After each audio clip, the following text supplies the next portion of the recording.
Hello friends, welcome back my channel. എല്ലാവർക്കും cooking പെറ്റൽസിൻ്റെ പുതിയൊരു വീഡിയോയിലേക്ക് സ്വാഗതം. ഇന്ന് ഞാൻ വന്നിട്ടുള്ളത് ഒരു ബ്ലാക്ക് ഫോറസ്റ്റ് കേക്കിൻ്റെ റെസിപ്പിയുമായിട്ടാണ് കേട്ടോ. അപ്പോൾ ഇത് 1 kg ബ്ലാക്ക് ഫോറസ്റ്റ് കേക്കാണ്. അപ്പോൾ വളരെ എളുപ്പമായിട്ട് ഉണ്ടാക്കിയെടുക്കാൻ പറ്റുന്നതാണ്. എല്ലാവരും ഒന്ന് ട്രൈ ചെയ്ത് നോക്കുക. ഇത് ഓവനൊന്നും ഉപയോഗിക്കാതെയാണ് ഞാൻ ഉണ്ടാക്കിയിട്ടുള്ളത്. അപ്പോൾ എന്തായാലും വീഡിയോയിലേക്ക് പോകാം. അതിന് മുമ്പേ ചാനൽ സബ്സ്ക്രൈബ് ചെയ്യാത്തവരുണ്ടെങ്കിൽ ഒന്ന് സബ്സ്ക്രൈബ് ചെയ്ത് സപ്പോർട്ട് ചെയ്തേക്കണേ. അപ്പോൾ അതിന് വേണ്ടി ആദ്യം തന്നെ നമുക്ക് ഡ്രൈ ഇൻഗ്രീഡിയൻസ് ഒക്കെ ഒന്ന് അരിച്ചെടുക്കണം. അപ്പോൾ ഞാനൊരു 1/4 കപ്പ് മൈദ എടുത്തിട്ടുണ്ട്. 250 ml കപ്പിനാണ് കേട്ടോ അളവ് പറയുന്നത്. അതിന് 1/4 കപ്പ് മൈദ എടുത്ത് അതിലേക്ക് 2 ടേബിൾ സ്പൂൺ കൊക്കോ പൗഡർ ചേർത്ത് കൊടുത്തിട്ടുണ്ട്. അപ്പോൾ കറക്റ്റ് ഒരു കപ്പായിട്ട് നമുക്ക് കിട്ടും. ഇനി ഇതിലേക്ക് 1 ടീസ്പൂൺ ബേക്കിംഗ് പൗഡർ ചേർത്ത് കൊടുക്കാം. പിന്നെ ഒരു 1/4 ടീസ്പൂൺ ബേക്കിംഗ് സോഡ ചേർത്ത് കൊടുത്തിട്ടുണ്ട്. പിന്നെ ഒരു 1/4 ടീസ്പൂണോളം ഉപ്പും ചേർത്ത് കൊടുത്തിട്ടുണ്ട്. ഇനി ഇതെല്ലാം ഒരു 2-3 പ്രാവശ്യം നന്നായിട്ടൊന്ന് അരിച്ചെടുക്കാം.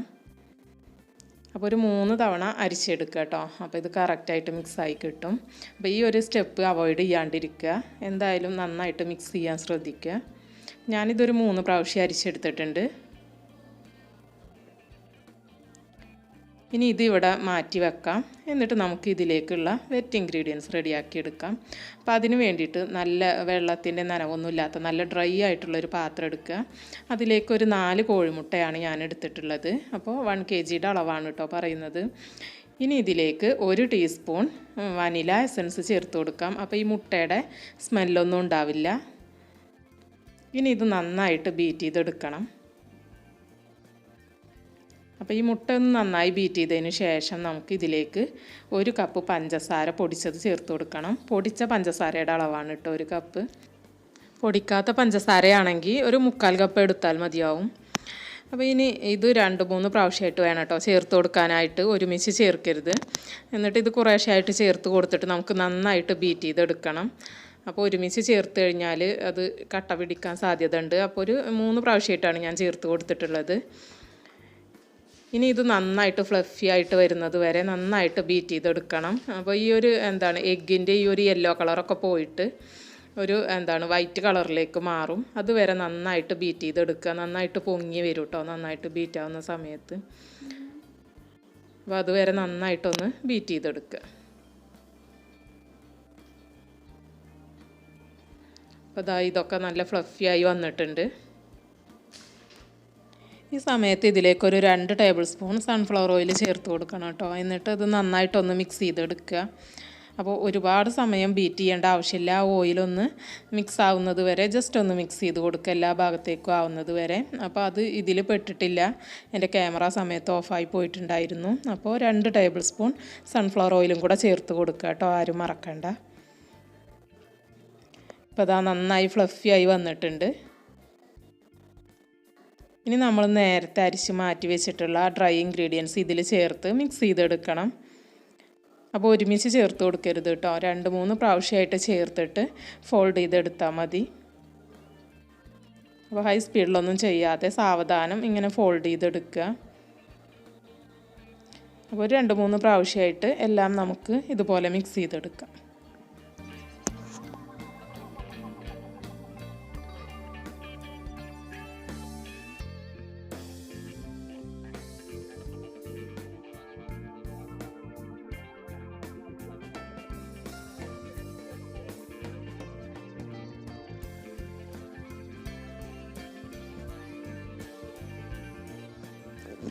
അപ്പോൾ നമ്മുടെ ബാറ്ററൊക്കെ മിക്സാക്കി എടുത്തിട്ടുണ്ട്. ഇപ്പോൾ ഇത് നല്ല ടൈറ്റായിട്ടാണല്ലോ ഇരിക്കുന്നത്. അപ്പോൾ ഇനി നമുക്കിതിലേക്ക് കുറച്ച് പാലും കൂടെ ആഡ് ചെയ്ത് കൊടുക്കാനുണ്ട്. അപ്പോൾ ഞാൻ 1/2 കപ്പ് പാലാണ് കേട്ടോ എടുത്തിട്ടുള്ളത്. 1/2 കപ്പ് തന്നെ എടുക്കണമെന്ന് നിർബന്ധമല്ല. നമ്മളിത് ചേർത്ത് കൊടുത്തിട്ട് ഇതിൻ്റെ ആ ഒരു കൺസിസ്റ്റൻസി നോക്കിയിട്ട് ചേർത്ത് കൊടുത്താൽ മതി. ഒരുപാട് ലൂസായി പോകുന്നുണ്ട് എന്നുണ്ടെങ്കിൽ 1/2 കപ്പ് മുഴുവനായിട്ട് ചേർക്കേണ്ട. അപ്പോൾ ഒരു 2 ടേബിൾ സ്പൂണൊക്കെ ചേർത്താൽ മതി. എനിക്കിപ്പോൾ 1/2 കപ്പ് പാല് ഞാൻ എടുത്തത് ഇവിടെ കറക്റ്റായിരുന്നു കേട്ടോ. അപ്പോൾ റൂം ടെമ്പറേച്ചറിലുള്ള പാൽ തന്നെ എടുക്കാൻ ശ്രദ്ധിക്കുക. ഇനി നമ്മൾ ബേക്ക് ചെയ്യാനുള്ള പാത്രത്തിലോട്ട് ഇത് ഒഴിച്ച് കൊടുക്കാം. ഞാനിപ്പോൾ പാത്രത്തിൽ ഓയിൽ സ്പ്രെഡ് ചെയ്തിട്ട് കുറച്ച് മൈദ ഇട്ടിട്ടൊന്ന് സ്പ്രെഡ് ചെയ്തെടുക്കുകയാണ് ചെയ്തിട്ടുള്ളത്. അപ്പോൾ നമ്മൾ ബേക്ക് ചെയ്യണത് ഇതിലാണ്. ഇത് നമ്മൾ ആദ്യം തന്നെ ഒന്ന് പ്രീ ഹീറ്റ് ചെയ്തെടുക്കണം കേട്ടോ. നമ്മൾ ആ ഒരു മൈദയുടെ മിക്സ് റെഡിയാക്കുന്ന സമയത്ത് ഒരു ഡ്രൈ ഇൻഗ്രീഡിയൻസ് അതിൽ മിക്സ് ചെയ്ത് കൊടുക്കുമല്ലോ, ആ സമയത്ത് തന്നെ ഇത് പ്രീ ഹീറ്റ് ചെയ്യാൻ വെക്കുക. അപ്പോൾ ഒരു 5 മിനിറ്റ് ഹൈ ഫ്ലെയിമിലിട്ട് പ്രീ ഹീറ്റ് ചെയ്തതിന് ശേഷം നമ്മൾ ഇതിലേക്ക് ഇത് വെച്ച് കൊടുക്കുക, ബാറ്റർ വെച്ച് കൊടുക്കുക. എന്നിട്ട് വെച്ച് കൊടുത്തതിന് ശേഷം ഒരു 3-4 മിനിറ്റ് ഹൈ ഫ്ലെയിമിലിടുക. എന്നിട്ട് പിന്നെ ലോ ഫ്ലെയിമിലോട്ട് മാറ്റി കൊടുക്കുക. എന്നിട്ട് ഇതൊരു 35-40 മിനിറ്റൊക്കെ ബേക്ക് ചെയ്തെടുക്കണം. അപ്പോൾ കറക്റ്റായിട്ട് കിട്ടും. അപ്പോൾ ഏകദേശം ഒരു 35 മിനിറ്റ് കഴിയുമ്പോൾ നമ്മൾ ഇതൊന്ന് തുറന്നിട്ട് ഇത് കുക്കായിട്ടുണ്ടോയെന്നൊന്ന് നോക്കണം കേട്ടോ. അപ്പോൾ ഒരു സ്ക്യൂർ വെച്ചിട്ടൊന്ന് കുത്തി നോക്കി, അതിൻ്റെ നടുവിലൊന്ന് കുത്തി നോക്കിയാൽ അറിയാൻ പറ്റും വെന്തിട്ടുണ്ടോ എന്നുള്ളത്. അപ്പോൾ ഇത് നന്നായിട്ട് നല്ല സോഫ്റ്റായിട്ട് കിട്ടിയിട്ടുണ്ട്. 45 മിനിറ്റ് എടുത്തിട്ടാണ് കേട്ടോ എനിക്കിതായി കിട്ടിയിട്ടുള്ളത്. അപ്പോൾ നമ്മളൊരു 35 മിനിറ്റ് കഴിഞ്ഞിട്ട് ആയിട്ടില്ലെങ്കിൽ 10 മിനിറ്റും കൂടെ ഒക്കെ വെച്ച് കൊടുക്കുക. അപ്പോൾ അതവിടെ മാറ്റി വെച്ചിട്ടുണ്ട്. ഇനി നമുക്കിതിലേക്കുള്ള ക്രീം ബീറ്റ് ചെയ്തെടുക്കാം. ഞാൻ 1.5 കപ്പ് ക്രീമാണ് കേട്ടോ എടുത്തിട്ടുള്ളത്, വിപ്പിംഗ് ക്രീം. ഇനി ഇത് നന്നായിട്ടൊന്ന് ബീറ്റ് ചെയ്തെടുക്കണം. അപ്പോൾ ഈ പാത്രമൊക്കെ ഒന്ന് ഫ്രിഡ്ജിൽ വെച്ചിട്ട് 1 മണിക്കൂർ മുന്നേ ഒന്ന് ഫ്രിഡ്ജിൽ വെച്ചിട്ട് തണുപ്പിച്ചെടുക്കുകയാണെന്നുണ്ടെങ്കിൽ, ഫ്രീസറിൽ വെക്കുകയാണെന്നുണ്ടെങ്കിൽ നമുക്ക് ഈ ക്രീമൊക്കെ പെട്ടെന്ന് ബീറ്റായി കിട്ടും. അപ്പോൾ നല്ല സ്റ്റിഫാവുന്നത് വരെ തന്നെ നമുക്കിത് ബീറ്റ് ചെയ്തെടുക്കാം. അപ്പോൾ അതാ നമ്മുടെ ക്രീമൊക്കെ നന്നായിട്ട് സ്റ്റിഫായി വന്നിട്ടുണ്ട്.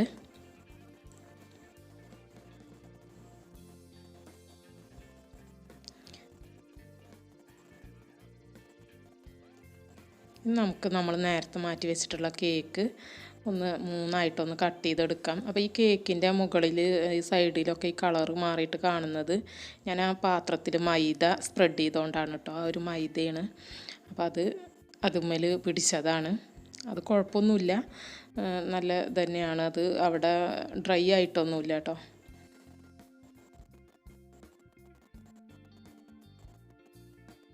അത് 3ആയിട്ട് കട്ട് ചെയ്തെടുത്തിട്ടുണ്ട്.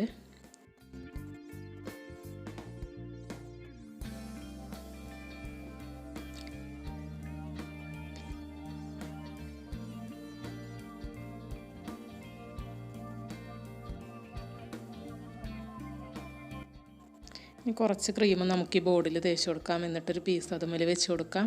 എന്നിട്ട് സാധാരണ നമ്മൾ ചെയ്യുന്നത് പോലെ തന്നെ അതിൽ ഷുഗർ സിറപ്പ് നന്നായിട്ട് വെറ്റ് ചെയ്തെടുക്കണം. അപ്പോൾ ഞാനിവിടെ ഷുഗർ സിറപ്പിൽ കുറച്ച് ചെറിയും കൂടെ ആഡ് ചെയ്തിട്ട് തിളപ്പിച്ചെടുത്തതാണ് കേട്ടോ. അപ്പോൾ ചെറിയ സിറപ്പാകുമ്പോൾ നല്ലൊരു ടേസ്റ്റ് കിട്ടും, ആ ചെറിയുടെ ഒരു ഫ്ലേവറും കൂടെ കിട്ടും. അതിന് വേണ്ടിയിട്ടാണ്. അപ്പോൾ വെറും ഷുഗർ സിറപ്പ് എടുത്താലും മതി, കുഴപ്പമൊന്നുമില്ല. ചെറിയും കൂടെ ചേർക്കുമ്പോൾ ആ ഒരു ഫ്ലേവറും കൂടെ കിട്ടും. നമുക്ക് ക്രീം എടുത്തിട്ട് ഇതൊന്ന് ശരിക്കൊന്ന് കവർ ചെയ്തെടുക്കാം. ഞാൻ കുറച്ച് ചെറിയ കട്ട് ചെയ്തതും അതുപോലെ തന്നെ കുറച്ച് ചോക്ലേറ്റ് ഗ്രേറ്റ് ചെയ്തതും കൂടെ അതിൽ ചേർത്ത് കൊടുക്കുന്നുണ്ട് കേട്ടോ. ഇതൊന്നും നിർബന്ധമൊന്നുമില്ല, ഓപ്ഷണലാണ്. അതും കൂടെ ഒക്കെ ചേർക്കുമ്പോൾ ആ ഒരു ടേസ്റ്റും കൂടി കിട്ടും, നല്ലൊരു ടേസ്റ്റ് കിട്ടും. ഈ സെയിം പ്രൊസീജിയർ വെച്ചിട്ട് തന്നെ ഷുഗർ സിറപ്പ് വെറ്റ് ചെയ്ത് കൊടുക്കാം, പിന്നെ ക്രീം ആഡ് ചെയ്ത് കൊടുക്കാം.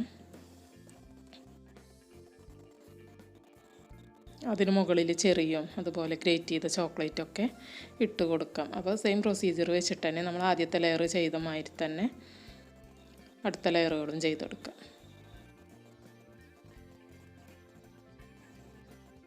അപ്പോൾ ഈ ചെറിയും ചോക്ലേറ്റൊക്കെ ഇതിൻ്റെ ഇടയിൽ വരുമ്പോൾ നല്ലൊരു ടേസ്റ്റാണ് കേട്ടോ നമ്മൾ കേക്ക് കഴിക്കുന്ന സമയത്ത്.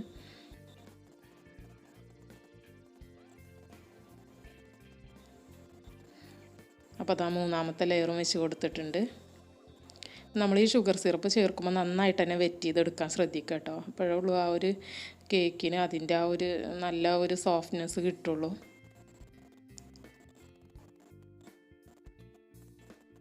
അപ്പോൾ അതാ ഞാനിതൊക്കെ ഒന്ന് ക്രീം വെച്ചിട്ട് ജസ്റ്റ് ഒന്ന് കവർ ചെയ്തെടുത്തിട്ടുണ്ട്.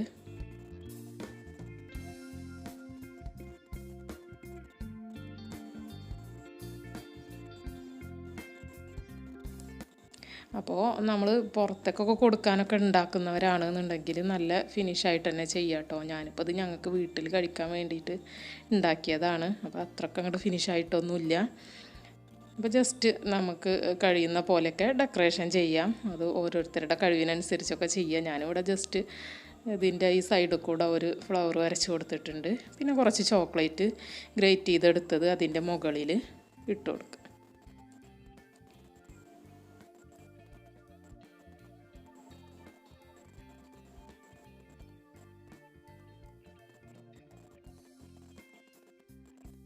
ഇനി കുറച്ച് ചെറിയും കൂടെ ഇതിൻ്റെ മുകളിൽ വെച്ച് കൊടുത്തിട്ടുണ്ട്.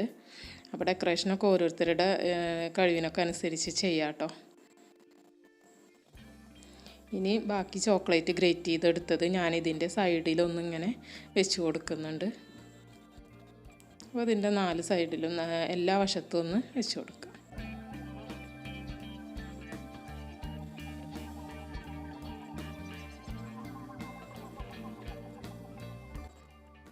അപ്പോൾ അതാ ഞാൻ മൊത്തം ഒന്ന് ചോക്ലേറ്റൊക്കെ ഒന്ന് കവർ ചെയ്തെടുത്തിട്ടുണ്ട്. ഇനി ഇതിൻ്റെ അടിഭാഗത്തും കൂടെ ജസ്റ്റ് ഇതുപോലെ ചെറുതായിട്ടൊരു ബോർഡർ വരച്ച് കൊടുക്കുന്നുണ്ട്. അതാ നമ്മുടെ നല്ല ടേസ്റ്റി ആയിട്ടുള്ള ബ്ലാക്ക് ഫോറസ്റ്റ് കേക്ക് റെഡി ആയിട്ടുണ്ട്. അപ്പോൾ നല്ലൊരു വീഡിയോയുമായി വീണ്ടും നമുക്ക് കാണാം. അതുവരെ എല്ലാവരോടും ബൈ, താങ്ക് യു.